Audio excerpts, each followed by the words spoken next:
Hello అండి. ఈరోజు మనం చూడబోతున్నది మన రాష్ట్రంలో గుంటూరు జిల్లాలో వస్త్ర పరిశ్రమకు ముఖ్య కేంద్రంగా పేరుగాంచిన మంగళగిరిలో ఉన్న పురాతన శక్తివంతమైన శ్రీ లక్ష్మీ నరసింహస్వామి వారి దేవాలయాలు. మంగళగిరికి దక్షిణాన విజయవాడ నగరం, ఉత్తరాన గుంటూరు జిల్లా ఉంది. ఈ ప్రాంతం ముఖ్యంగా పురాతన లక్ష్మీ నరసింహస్వామి వారి దేవాలయానికి ప్రసిద్ధి చెందింది. ఈ దేవాలయం యొక్క గాలిగోపురం రాష్ట్రంలో అత్యంత ఎత్తైనది.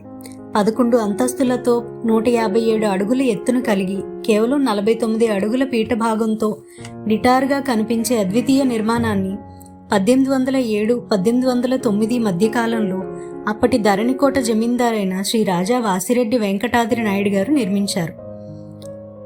ఈ గోపురానికి 2 శతాబ్దాల చరిత్ర ఉంది. గోపుర పీఠభాగం పూర్తిగా రాతితో నిర్మించడమైంది. అందువలన ఈ గాలి గోపురాన్ని తొలగించి దాని స్థానంలో అదే రీతిలో కొత్త గోపుర నిర్మాణాన్ని చేపట్టాలని ప్రభుత్వం నిర్ణయించుకుంది. ఈ గాలి గోపురాన్ని మంగళగిరి ప్రజలు వారసత్వ సంపదగా భావిస్తారు. ఇక్కడ ఉన్న లక్ష్మీ నరసింహస్వామి దేవాలయం వాస్తవంగా 3 దేవాలయాల కింద లెక్క. కొండ కింద ఉన్న దేవుణ్ణి శ్రీ లక్ష్మీ నరసింహస్వామి అని, కొండపైన ఉన్న దేవుణ్ణి పాలకాల స్వామి లేదా గండాల నరసింహస్వామి అని అంటారు. శ్రీ లక్ష్మీ నరసింహస్వామి వారి గుడి మీద గల రాతి చెక్కడాలకు చారిత్రక ప్రాధాన్యత ఉంది. 1858లో విజయనగర రాజ్యాన్ని సదాశివరాయలు పాలించేటప్పుడు అప్పటి కొండవీటి సామంతుడైన తిమ్మరాజయ్య గారు దానాల వివరాలను ఈ చెక్కడాలపై రాశారు. అందుకే దీనిని ధర్మశాసనం అని అంటారు. ఈ రాతి చెక్కడంపై 3 రాజవంశీకుల ప్రస్తావన ఉంది. వారు జరిపిన ఉత్సవాలను, గుడికి చేసిన అభివృద్ధి గురించి కూడా ప్రస్తావన ఉంది.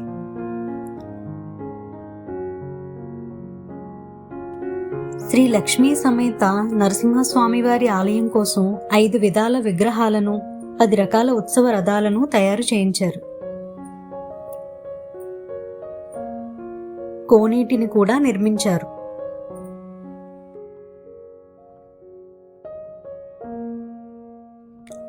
కొండ మీద వెలిసిన శ్రీ పానకాల నరసింహస్వామి దేవాలయం మెట్ల మొదట్లో శాసనం ఉంది.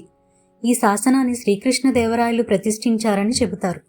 1515లో శ్రీకృష్ణదేవరాయలు కొండవీటిని జయించి ఈ శాసనం రాయించడం వలన విజయాన్ని సూచించే ఈ స్తంభాన్ని జయస్తంభం అని అంటారు.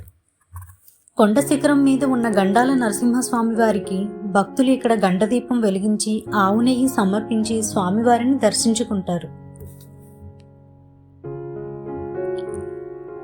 ఈ ఆలయం మన దేశంలో విష్ణు క్షేత్రాలలో ఒకటిగా, అష్టమహాక్షేత్రాలలో నరసింహక్షేత్రంగా ప్రసిద్ధి చెందింది. మంగళగిరిపై కొలువైన ఈ స్వామికి బెల్లంతో తయారు చేసిన పానకాన్ని నైవేద్యంగా సమర్పించడం ఒక ప్రత్యేక సాంప్రదాయం.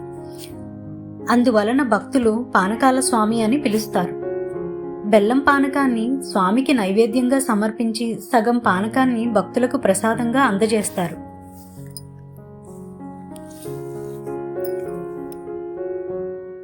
ఈ దేవాలయం ఆధ్యాత్మికతకు, సంస్కృతికి మరియు చరిత్రల సమ్మేళనంగా విలసిల్లుతోంది. ఈ కొండను పవిత్ర శక్తి బిందువుగా భావిస్తారు. శ్రీకృష్ణదేవరాయ శాసనాలు, మహాప్రభు చైతన్య పాదముద్రలు వంటి వాటికి ప్రాధాన్యత కలిగి ఉన్న ఆలయం. దక్షిణ భారతదేశంలోని ఎత్తైన గోపురాలలో ఒకటైన ఈ దేవాలయ గోపురానికి మరియు శ్రీకృష్ణదేవరాయ శాసనాలకి ప్రసిద్ధి చెందింది.